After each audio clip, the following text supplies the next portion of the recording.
Hello, today is 23rd October, just 2 days since we had big Saturday. We had so much games that were played on Saturday, very good games, which I think today we'll just go through. This is not the end of this week. We still have Tottenham Spurs playing with Fulham today evening, but we have to go through some of the games that were played, like Arsenal versus Chelsea. This is not an in-depth analysis. We are just going through talking about some specifics in that game. We'll also talk about Unai Emery, Aston Villa. The team is really doing so well. So well. Like it's overperforming especially when you compare it to how it performed last year. And then I've to start with Manchester United just in general. Manchester played Sheffield, and Sheffield has been losing so badly. And you'll expect like a team such as Manchester United will have just a walkthrough against Sheffield. Sheffield is there in the last position. Okay, the team lost 1-0 to Crystal Palace, 2-1 to Nottingham Forest, 2-1 to Man City, drew with Everton 2-2, 2-1 to Tottenham, 8-0 to Newcastle, 2-0 to West Ham, 3-0, 3-1 to Fulham. And now, yesterday, Manchester United nearly pulled a surprise. Like, I had predicted that games will end up 1-1, but I was really joking. I knew Man United will win this game, but to my surprise, the game nearly ended 1-1, given that how the game was played out.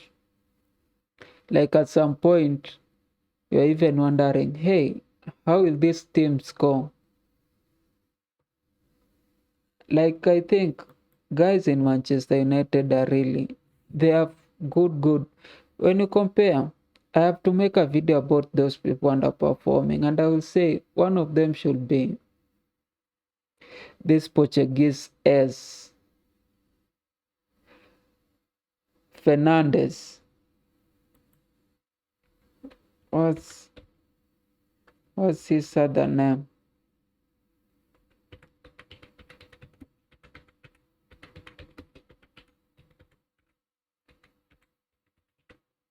I can't be forgetting his name.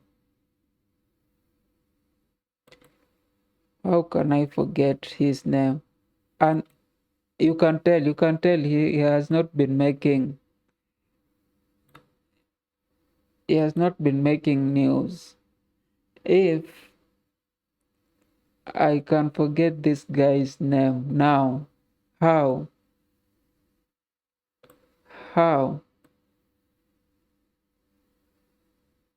Bruno Fernandes. Oh, Bruno is his first name. Bruno has been underperforming, and you can also add Rashford in that mix. I mean, Manchester United was nearly sold to that Saudi Arabia businessman. But Jim Ratcliffe, you know how business is done, a lot of politics, I don't know what. I think Glazers were not sure if they wanted to sell this team. Currently, Premier League is like the most valuable league, and now owning a team currently is one of the best decisions to a businessman. But football is a community game, and in more times, people will still want it to behave as a community game. Like, okay, we are going there to hang out, we know these players, they are from the hood, but that doesn't go nowadays, because nowadays you have players from all over the country, you have owners from all over the country, you have this big commercialization of the sport in such a way that people at home, like you'll find people in Manchester watching Manchester, they're not even part of the big stakeholders in the team. Like if they make decisions, they're the last to be considered. Even now, you can go into a stadium and you see like 35% of the people are not even from that home or that area. You have people from America, people from Asia, people from Africa, the stadiums, filling the stadiums, and you know how, like, it's so big such that the Glazers will not consider all those guys saying, in last week before the game, we had this Twitter conversation, or I think a Twitter, where people are saying, oh, stop going to Old Trafford, like empty Old Trafford. I think Ajax did so some time back, and it forced the sellers to. But I think those things do not really make sense to most people. Like most people just, they're so used to, it's Saturday, it's weekend, you have to go and watch this team. Whether they are losing, whether they are winning, this is our team. So when you tell them like, oh, don't go and watch the game, they feel like I'm not part of that. And that is what is happening to Manchester United. Like, just based on that selling accord, the Glazers were not willing to lose the ownership of the club. But they made this adjustment where they sold like 25% of the club. I think it's 25 to Jim Ratcliffe.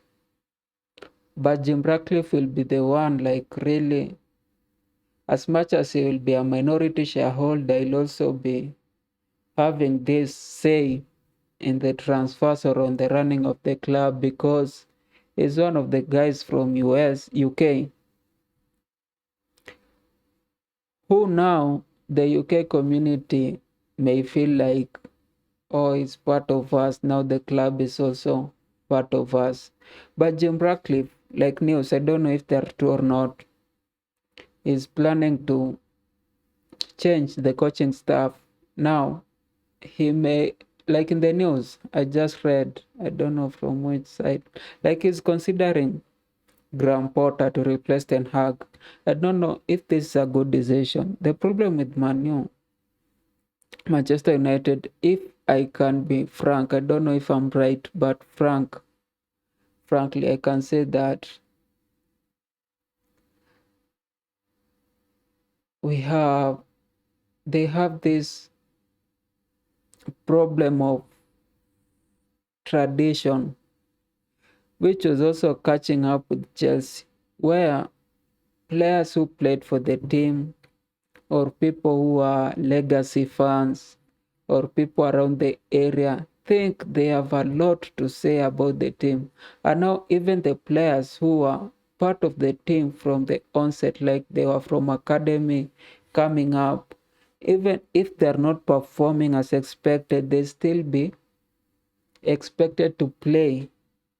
Now you have, as a coach, you have to deal with the politics of the area, and you also have to deal with the results. If you don't perform as expected, the politics will be too negative for you. Now, as Ten Hag, he has to maintain like, okay, I'm the tradition, I upheld the traditions of the club, and at the same time try to perform. That doesn't work. They tried it at Chelsea. Now you had all these guys trying to tell you, oh, this is not the Chelsea that we know. Chelsea that we know has to play like this, has to be like this, they have to grow like this. We can't have a coach staying 2 years without a trophy. And you see, you're just causing the same thing, a lot of politics. And that is what has been happening at Manchester United. If they have to win, they have to reduce the politics around the players, around the games. They have to let a coach just coach. And now they have to let some people go. They don't have to keep people who have these egos. And if Ten Hag could not manage the egos of people such as Sancho and the likes, I don't think Graham Potter will be able to also achieve that. Graham Potter is that you can say, I know it may not be true, but you can say he's a middle team coach, is a person who develops squads. But managing people who know that they can play, that is usually difficult. You need coach like people like Ancelotti, Pep, Mourinho. Those people, I don't think they usually like coach. Like they don't go to the field and say, oh, you need to kick the ball like this. You need to do like this. No, I think they just go and say, oh, you're not performing as expected. I need this team to play like this. If you can't play like this, then you're not going to be in my team. And now you have all these players having issues with those coach, but because they don't have a bigger ego than the coach, they have to settle down or they can be sold. Ateta sold some players, the Ozil, the Aubameyang, the Lacazette. I think they were not underperforming. It's just that Ateta could not manage them as he wanted. I think Ateta is a coach nearly similar to the likes of Graham Potter, who would want to develop their players. Take a players who is not like, his name is not that big, his playing style is still developing, then you tell them, oh, I'm doing it this for you, I want you to play like this. So there's not a lot of problems, a lot of difficulties at the training ground and in the match squad. I don't think Graham Potter will do that. And that's also the same for Unai Emery. Unai Emery is having a blast with Aston Villa. Aston Villa, I could just tell you, they have had a tremendous run. Apart from the first loss, 5-1 against Newcastle, they won 4-0 Everton, 3-1 Burnley, lost 3-0 Aston Liverpool, 3-1 Crystal Palace, 1-0 Chelsea, 6-1 Brighton Albion. They drew with Wolves 1-1, and then they just defeated West Ham 4-1. And West Ham are playing so well. So even that game really had me thinking. I did not expect. I knew they are hard to score. They are hard to consider a goal. But I didn't know that they were that good to put four past West Ham. Especially that West Ham are also playing so well. That really made me think Unai Emery is a very good coach. But again, he has the same problem of dealing with egos and politics. I think he had so much politics when he was at Arsenal that he could not perform. He went to Villarreal, won the club a cup, came to Aston Villa. Now, whatever he's doing with Aston Villa, the last two managers could not do it, which just shows that he's a good coach, yes, but he needs to find a way. If he has to coach a big club, he needs to find a way how he can deal with politics surrounding the players and surrounding the football club. Other than that, he's doing an amazing job, and I know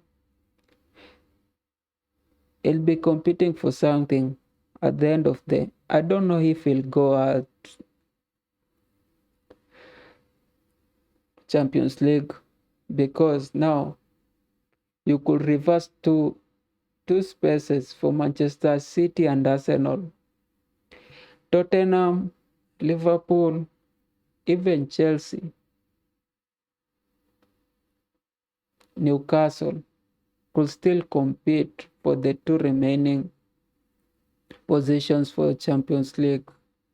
I think as much as Liverpool are really showing that they are good, I don't know how long they'll sustain.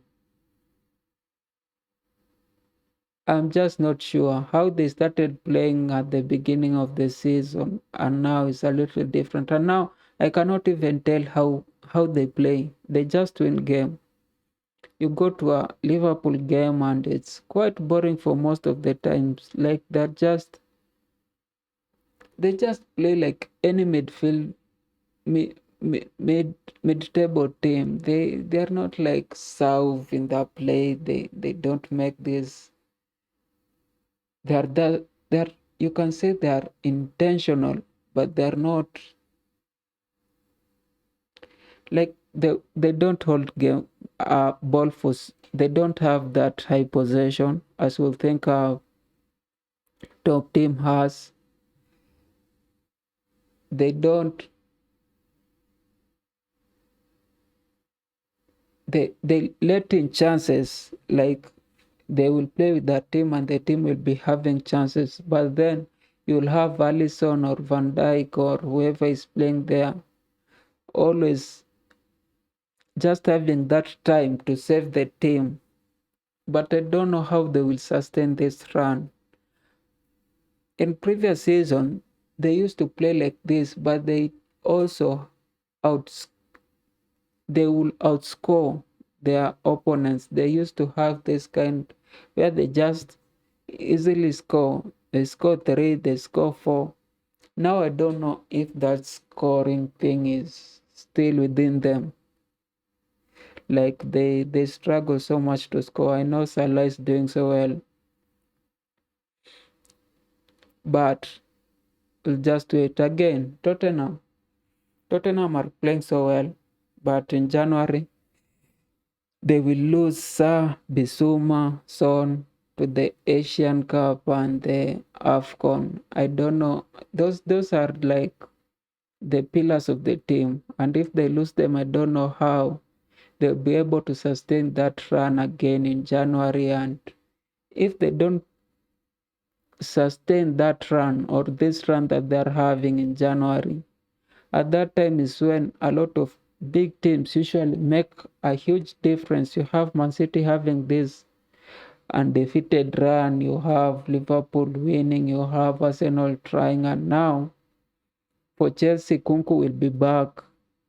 All these players will be back. I'm so sure again they'll be having that same run at that time. So Spurs, if they don't create a very big gap between them and these other teams, I know in January they'll have a very difficult time and they may just be pushed out of top 4. But again, that's just my thinking. So Unai Emery may go, will be a Europa candidate, and if they go to Europa and win, that will be very good for Aston Villa. Unai Emery has won the Europa with so many different teams. They won with Valencia, they won with Villarreal, he nearly won with Arsenal, and he may win with Aston Villa maybe next year. If he's retained, that is. Also want to talk about the Arsenal versus Chelsea game. A lot of people have talked about the game and how Arsenal were to be defeated, which is true. Arsenal were non-existent in that game for 70 minutes. They were outplayed, outclassed, and outmaneuvered.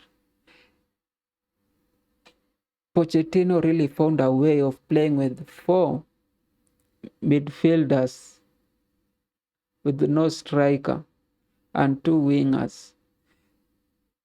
That's a new thing.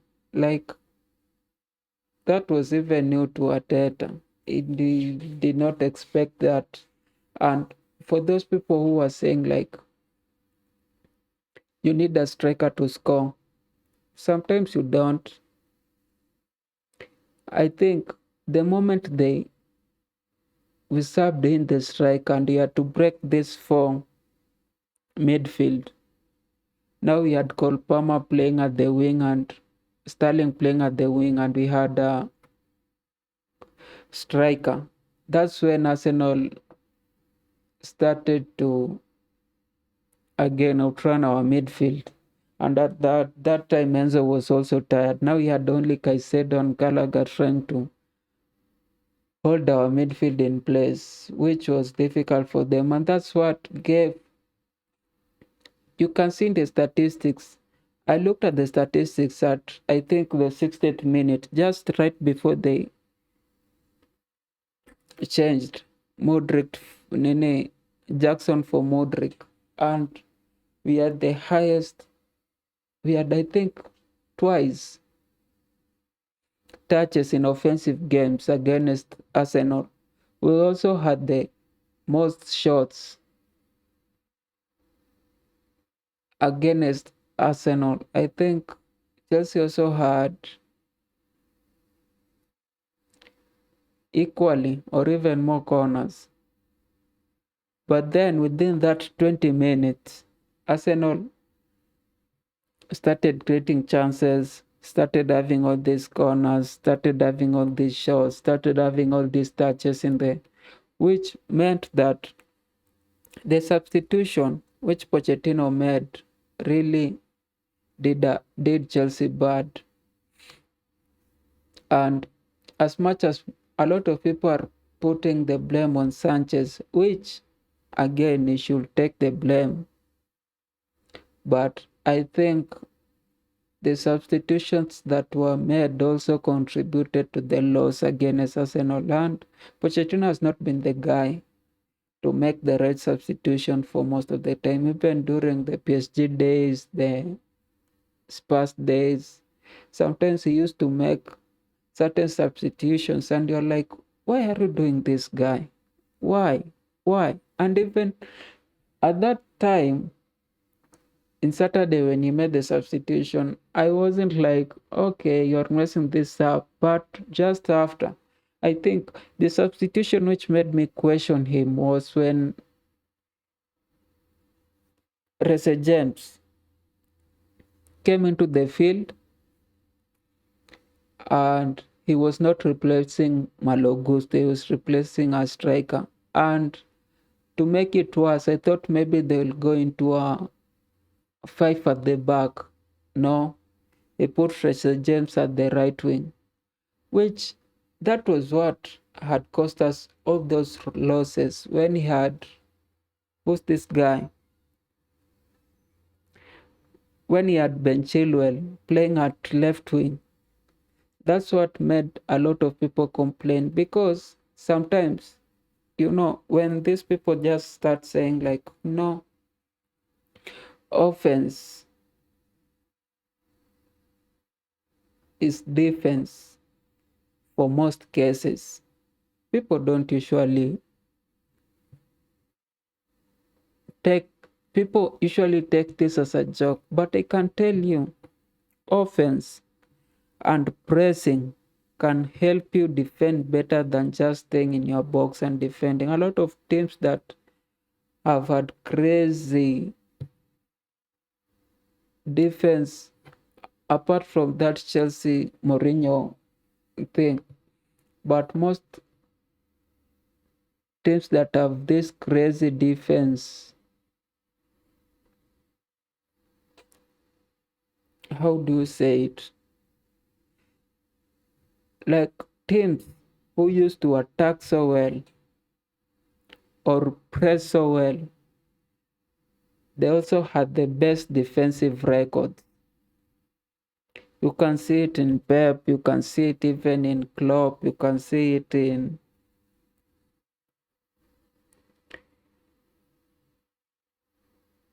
even, is it AC Milan, or I think somewhere, some team in Italy. When you press and you attack, sometimes you let these guys start questioning how they'll attack you. When Reece James entered and they made all these substitutions which allowed Arsenal to have control of the midfield, but also to avoid these guys from pressing them. And now everybody had to stay back, stay back. And you had all these guys who are staying back. They are usually not, especially when you have two right backs at one wing, there's a high chance you cause those clashing.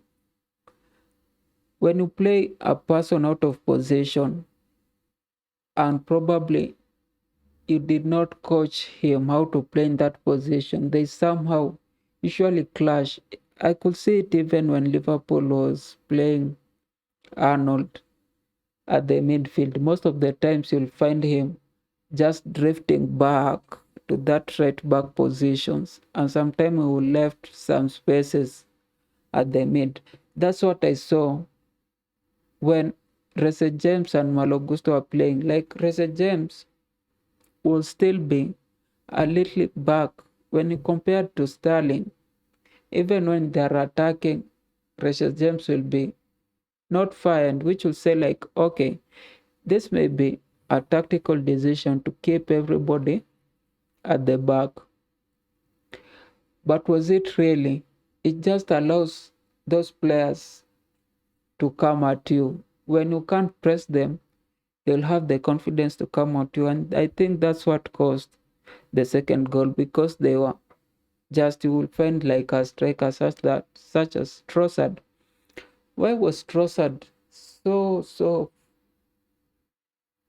far ahead to receive that cross?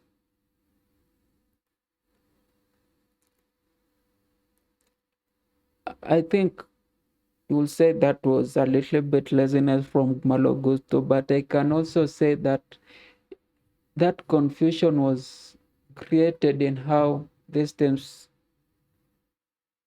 how the substitutions came and started playing the game. And I think more coach should know how to give instructions, especially when substituting, and more so learn how to just have confidence in how they play from minute 92. If you're doing well, why will you change? Why will you change a formation that is winning? You have to wait until you start seeing cracks. If they are not cracks, you can't be repairing something where there are not cracks. I think that has been a problem for us for so long, and it just comes from, I think, I don't know, confidence issues or lack of winning.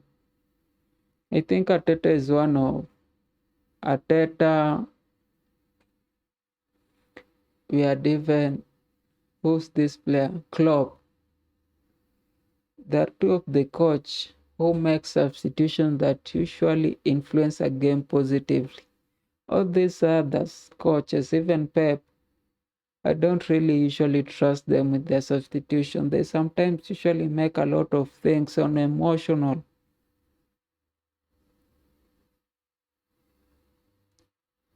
Yeah, they're usually emotional when making these substitutions. They somehow just have to say, oh, you have to play. Now get in. You haven't played for so long. You need to get in. You are supposed to start this game, but you did not. Get in. And now what does it cause? A loss and another loss. Loss of points. But we still have another game today, Spurs facing Fulham, which I think it will be us. Again, ball is difficult, but I think Spurs will win this game. And if it wins, it goes to position 1. Yeah, see you then.